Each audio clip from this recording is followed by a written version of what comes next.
ছোট্ট গ্রাম, কাঁচা রাস্তা, টিনের ছাউনি দেওয়া ঘর। ঘরের ভেতরে রিমির মা রিমিকে বলল, রিমি, তুই উঠেছিস? আজ স্কুলে যাবি লে? মা, আজ না গেলে হয় না। বইয়ের পাতা তো ছিঁড়ে গেছে, সবাই হাসে। অভাব আছে বলেই তো লড়তে হবে রে মা। তুই পড়াশোনা শিখে মানুষ হবে, তাহলেই আমাদের এই অভাব খুঁজবে। তোকে যে অনেক বড় হতে হবে লক্ষ্মীমা আমার।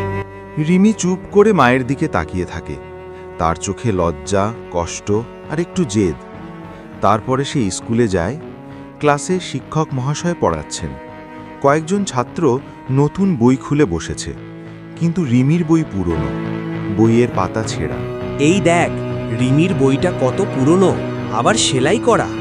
আরে, ওর তো সবকিছুই সেকেন্ড হ্যান্ড। এসব কথা শোনার পরে রিমি খুব কষ্ট পায়, তার চোখ ভিজে ওঠে। চুপ করো সবাই, বই নতুন না পুরনো সেটা বড় কথা নয়, শেখার ইচ্ছেটাই বড়। শিক্ষক রিমির দিকে তাকালেন এবং রিমিকে বললেন, রিমি, তুমি পড়া বলো। রিমি দৃঢ় কণ্ঠে পুরো পাঠ মুখস্থ বলে দিল।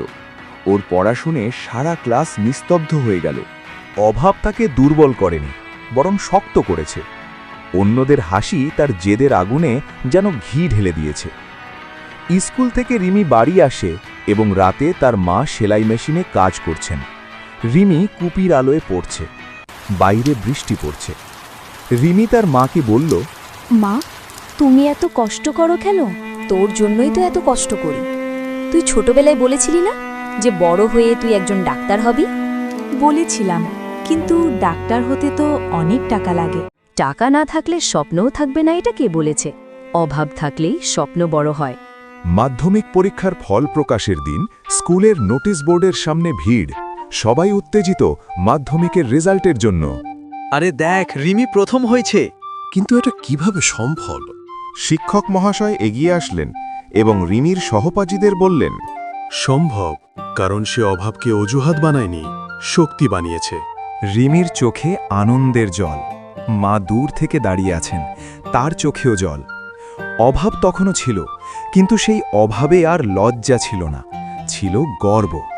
কয়েক বছর পর শহরের একটি হাসপাতালে রিমি সাদা কোট পরে রোগী দেখছেন। বাইরে অপেক্ষা করছেন দরিদ্র রোগীরা।